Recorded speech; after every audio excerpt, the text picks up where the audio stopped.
Hey guys, so I was about to take them out, but then I decided I need some coffee. Um, and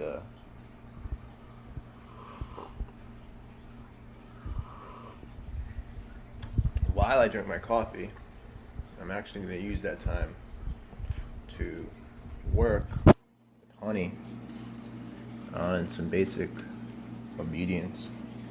And I just wanted to show you guys how I do it. Um, this way you can emulate it when you have a chance. Very simple. So, and this is one of the reasons why I fast them like I do. I'm feeding them, of course, like I said. It's not like I'm not feeding them. But when you restrict the food, right? When you start teaching behaviors, it's a lot easier and a lot more clear for the dog. Um,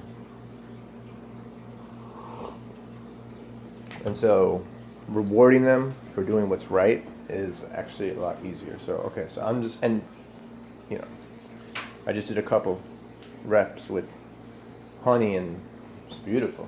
So I just want to show you. So this way you can see, and if you ever want to work on it on your own, you have something, you have a point of reference to use. I just got to figure out. I got to figure out a place to put my phone now because I have a great phone, but the camera on the back side of the phone broke. I think I can fix it honestly. I just need some tweezers. I don't know, maybe I'll go snooping around your place, find some tweezers. Let me see if I can set this up. Right here would be good. So it's going to be really simple, right? There's two ways of doing it, right? You operant conditioning or classical conditioning, right? You want to mix it up and use both, right? So this way you are approaching it in a balanced way, is how we put it. Um, so you're going to see me do both. No, actually, no, you're going to see me do operant conditioning. And so operant conditioning is me telling her to sit, waiting till she does that, and then rewarding her for doing that. Okay. Classical conditioning would be waiting for her to sit and then rewarding. So it wouldn't be. It would involve me not. Hey, me not saying anything at all and just waiting for it. When you approach it from a classical conditioning point of view, you're always going to get really strong behavior. But the whole thing about classical conditioning, and it's very relevant with, hey, no. Just because I give you food doesn't mean you can start licking me again. um, the whole thing with classical conditioning is that you could spend, I mean, patience is definitely a virtue when you're using classical conditioning because, well, that's just how it is, right? um, uh, so, but I'm just going to stick to operant conditioning. You'll see. What?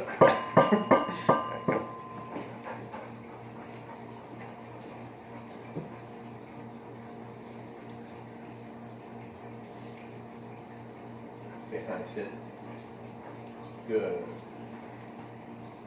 Now, I know you guys are already doing this, but to some extent. But to add some, the other thing that you want to start doing, right, is start adding duration in between you and the dog. This is very important. So you see how she just got up. Now I'm focusing on talking to the camera right now, but so we can practice. Okay, honey, sit. Good. Make sure your timing is good, right? You always want to mark it verbally first and then reward. Good. Sit. Hey, no. Good. Okay, Bailey, get out of the way. Go. I'll deal with you later. Sit down, Bailey. Sit. She's not taking food from my hand right now. Sit back.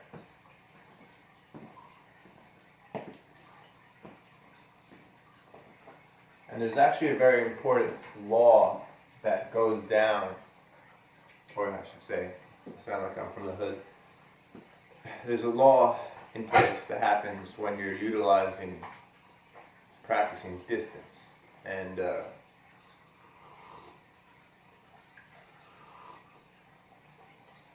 it's one of the most important laws when any predator hunts, is that you could say that it's the ability to be conscious, right?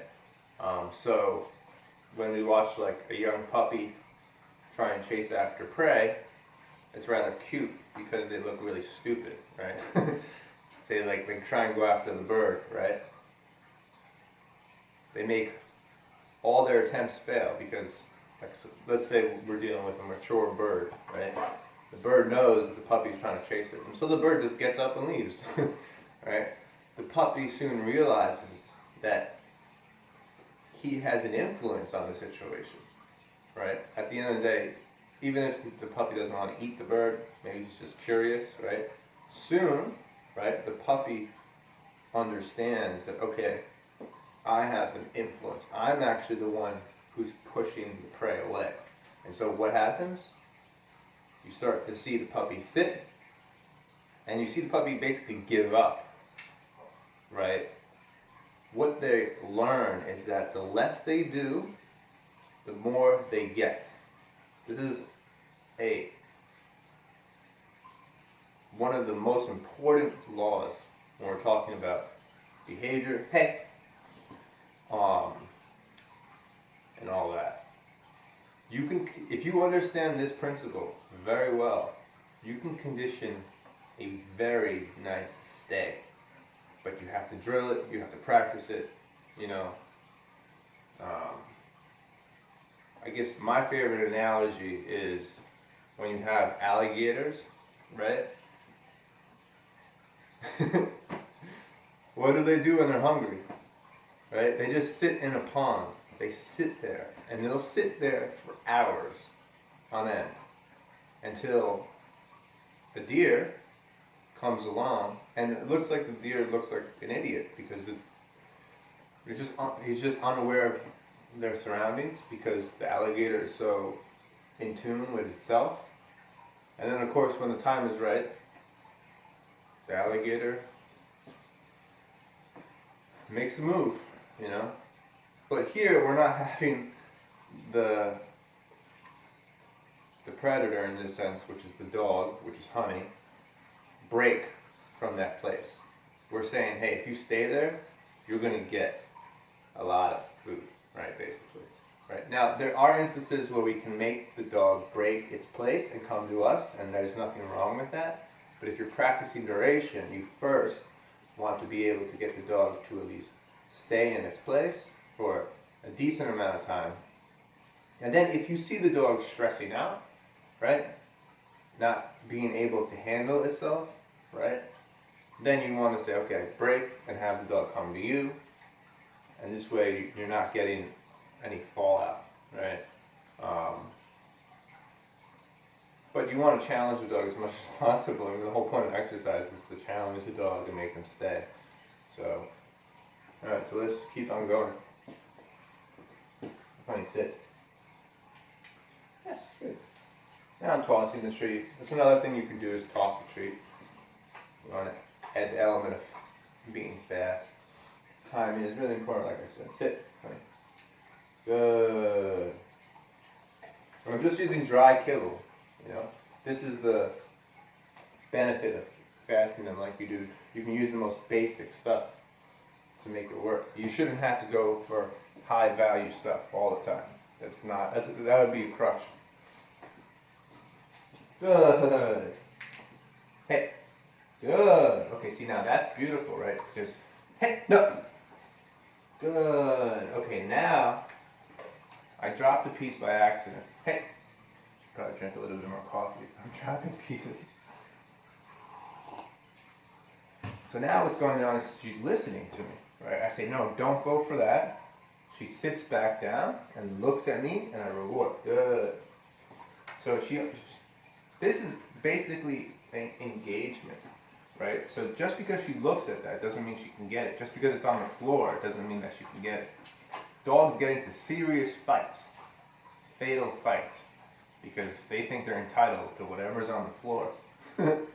Well, maybe they feel is a better word to put it. They feel as if they're entitled to whatever's on the floor because they've never been told no. But it's not only telling the dog no, it's rewarding the dog for doing what you want. And then, if anything, hey, ready, go, go, go, go. The cutest thing is when you tell them that they can go get it, they're so confused. But that's a good thing that, again, that's approaching things in a balanced way, okay? Is she even in the shop? Yeah, she's in the shop. Good. Bailey is resting right now. She's not taking food from my hand, so. Good. This is another type of kibble. That kibble, it's from my other client. It's all the same thing. Well, not really, actually. Good. And now we practice duration. No. Good. So we want to start showing her what we're doing, making it very clear for her, sort of being predictable in a way, so the learning process can be easy. No. Sit. Good.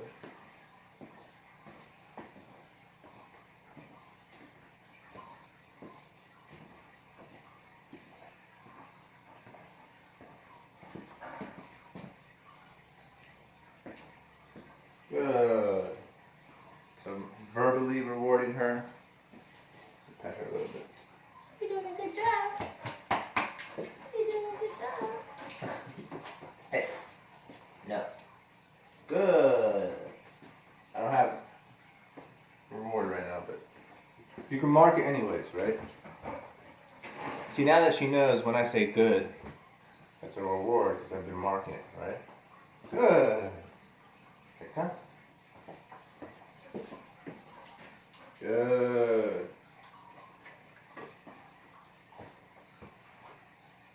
No. No. The minute she picks her ass up, I say no. That's the punishment, right? You want to be able to say no to.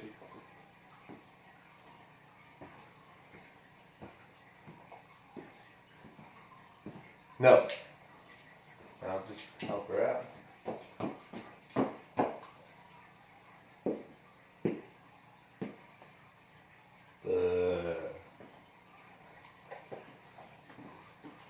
So distance, right? Distance is really what we're practicing here.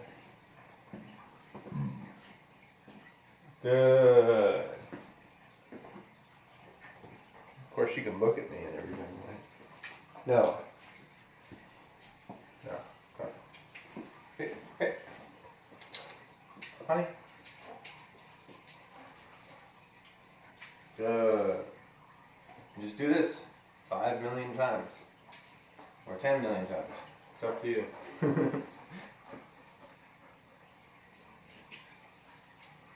She's lost interest. Very interesting. See, when you start making them work for it, they start to lose interest in it because,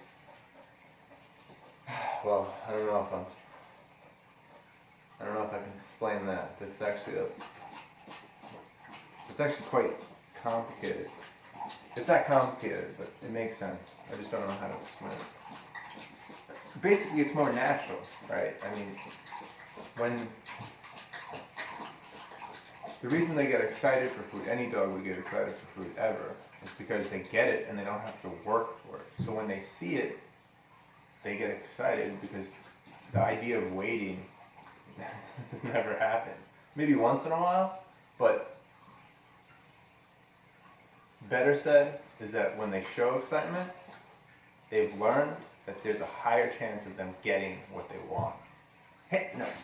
And that's not healthy at all. It's not healthy, it's not safe, it's just not, in some contexts it's fine, right? If you're a trainer and you own a dog, I mean, essentially, if you're getting a dog to do a trick, you know, for food. Getting excited helps, right, in that. But I don't teach dogs tricks. I don't give a shit about tricks. My job is to teach dogs obedience. And, yeah, so I guess that's a good example. People always wonder, see, now she's done. I mean, I gave her like 15 pieces of kibble and now she's on the floor and she's done. I mean, that was work, you know? She's done. She doesn't want any food. I mean, honey, come. See, even when I call her over to me, she knows I have food. She won't even come. See, that's, alright? Excellent, excellent stuff. What I was going to say is that people always wonder why, you know, the whales at SeaWorld are killed, right? I don't even know if this is still recording. Yeah, it is. It's because they get the whales excited.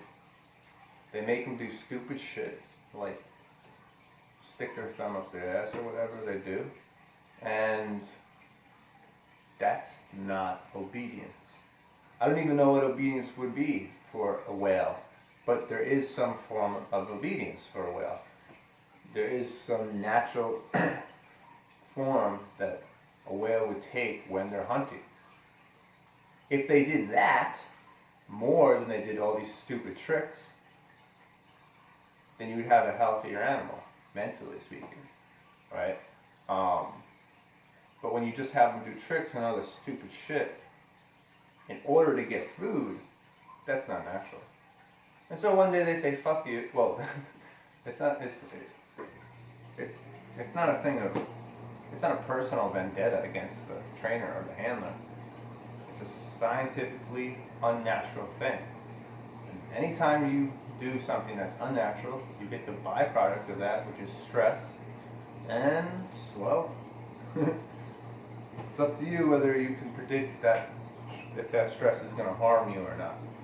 And a lot of these trainers, well, I'm sure they could tell, but you would think that if they could tell in the first place, that they would feel morally obligated not to do it.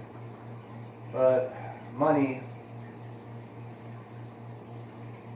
people sell out, you know? People like money. So, I think that gets them to all disgusting and disgusting shit. And some of the people have to pay the consequences for that. Same thing with circus trainers, you know? To pay the consequences for using somebody else's life as a form of entertainment, you know? Pay the consequences for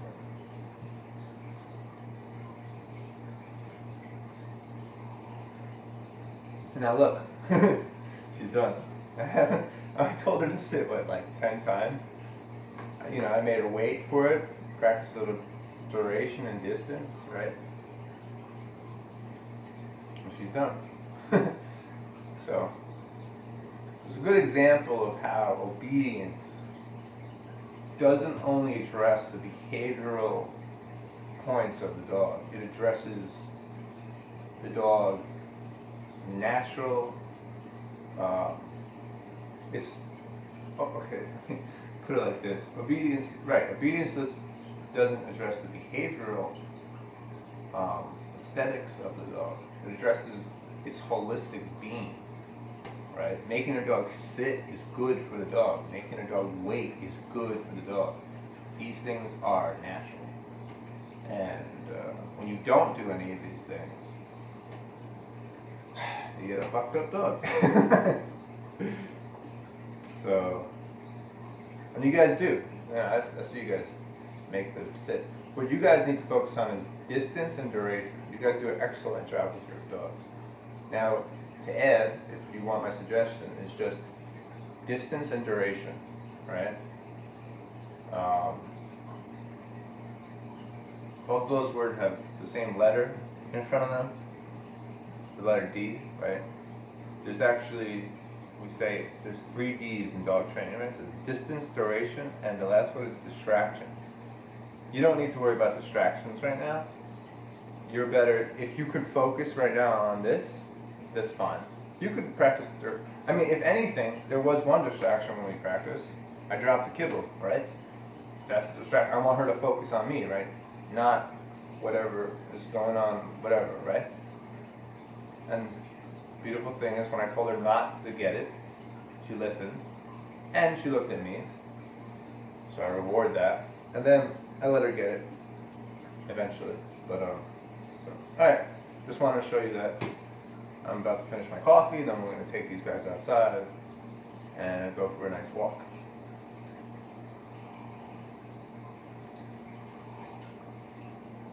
It's really cool to see how quickly she passed that. Honey, come on. Honey, come on.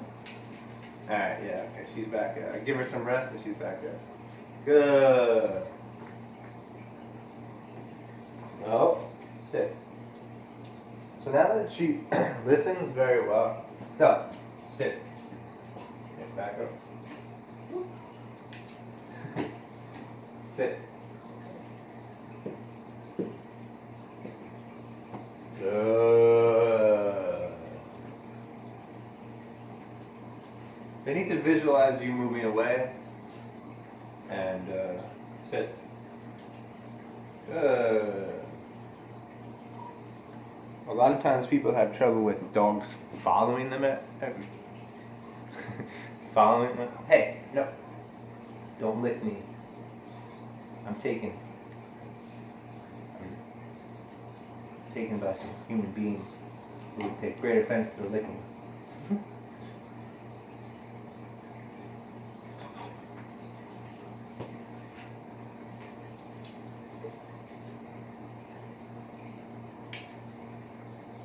Sit. Good. So, all right. Okay, distance. Come on. Come here.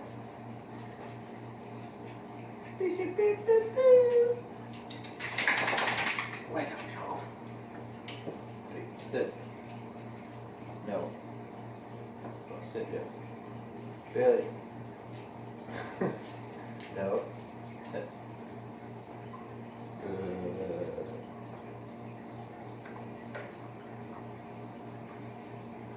Good.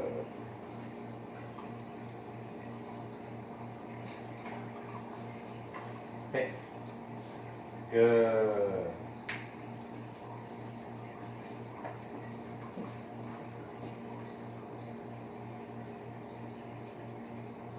Good.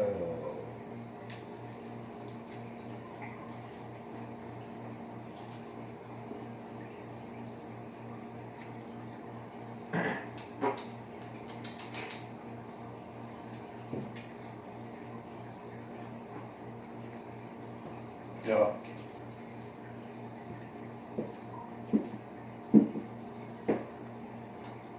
Good. And understand that as soon as I start adding a good amount of distance and duration, it's, even though I'm teaching a really nice sit, a solid sit, you're also basically teaching place at that time. Hey, no.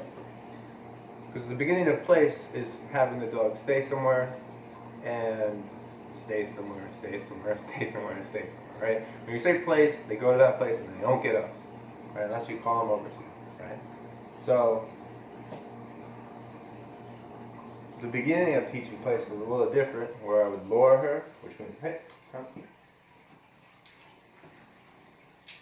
Where you lower her over to the place, which is what I just basically did. Is lower, you take the hand and good. But with her right now, it's, the way you want to approach it really is the way that she is. She gets up.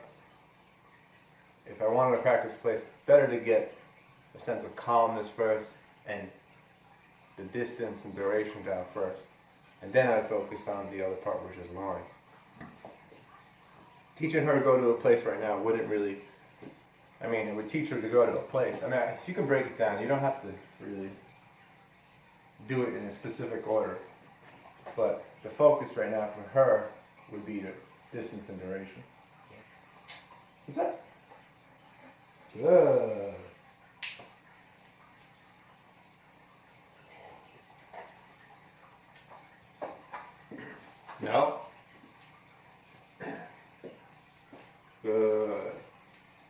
So now, you know.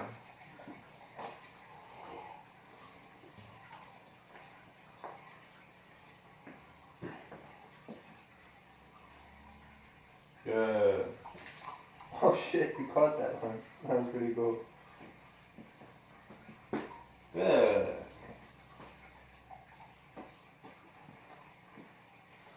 So remember, the rule is the less they do, the more they get. Right? This is the rule of efficiency, right?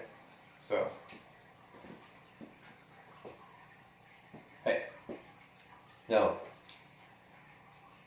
Oh man, my button broke. I keep on breaking the buttons on my pants. Good. That was pretty cool. Some dogs have a really hard time with the handler being behind them. Hey. Good. That was nice. She was playing around with Bailey. No. Good.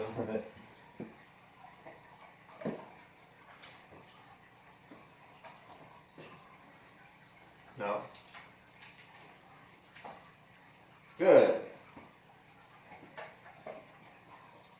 I added a little bit of punishment in there with just a gentle, foot to the chest.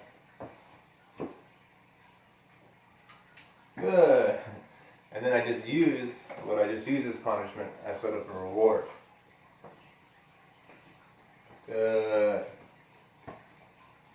So if she gets all the food when she's sitting, she's going to start sitting for you all the time. Instead of licking, instead of all these other things.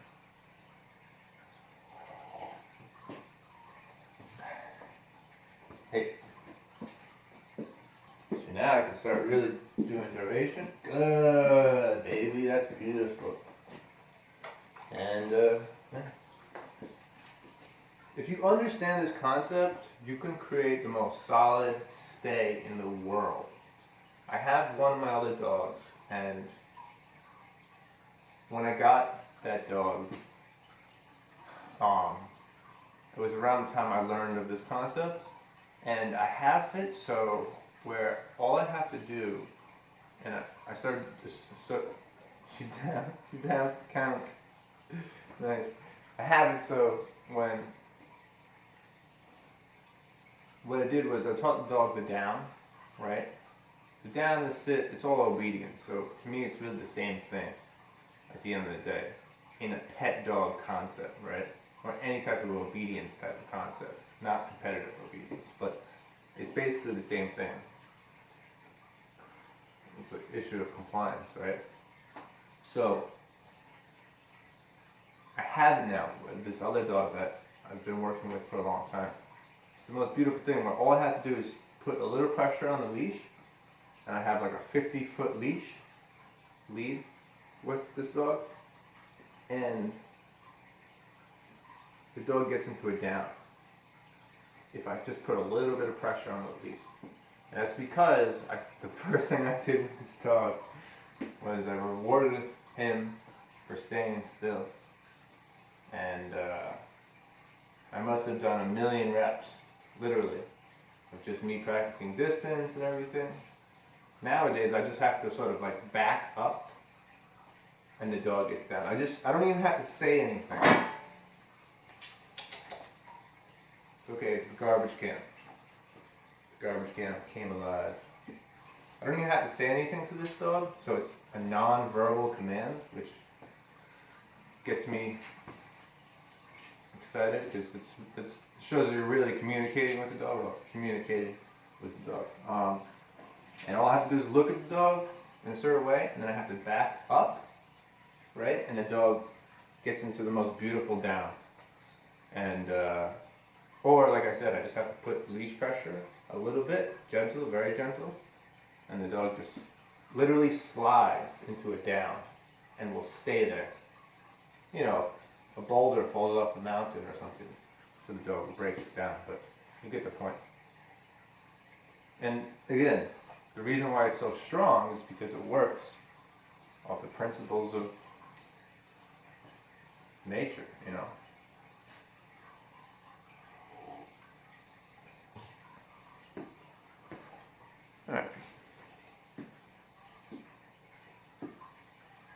essentially that's why dogs sit for food so easily. Yeah, no, that's a complicated thing I'm talking. I'm not gonna get into that right now. I don't have enough coffee to get into that right now. So, honey, come on. You wanna work? Bailey does. Bailey. No, let's get out of here. No. Good. Yeah, Bailey still won't take food from my hand, so I'm just not gonna deal with her. Yeah, come over here. Good.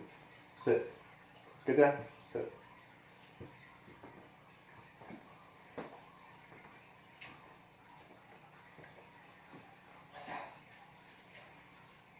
Good.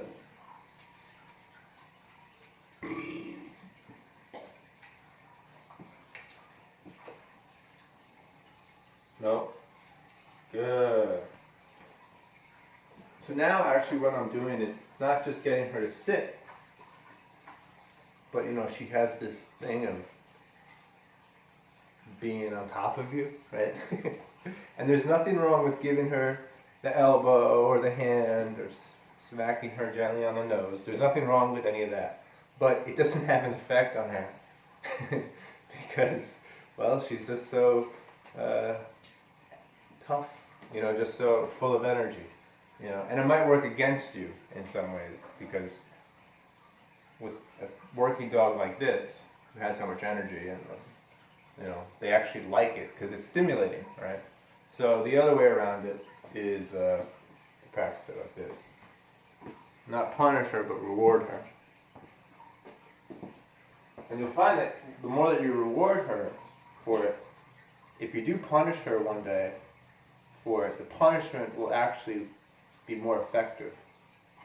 Because then they understand it from both, in a couple of different ways, not just in one way.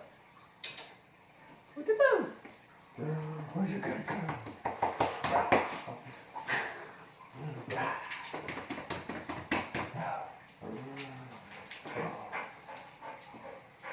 Good.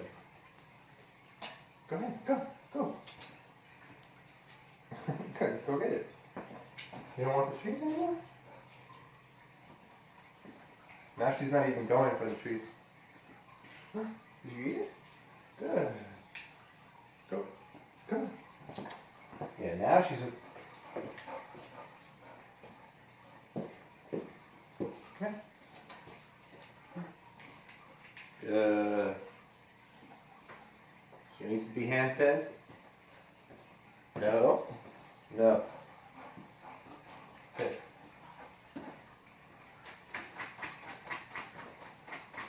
Okay. Alright.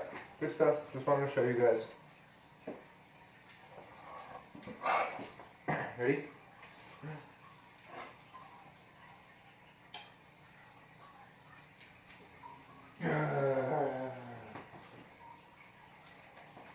Alright.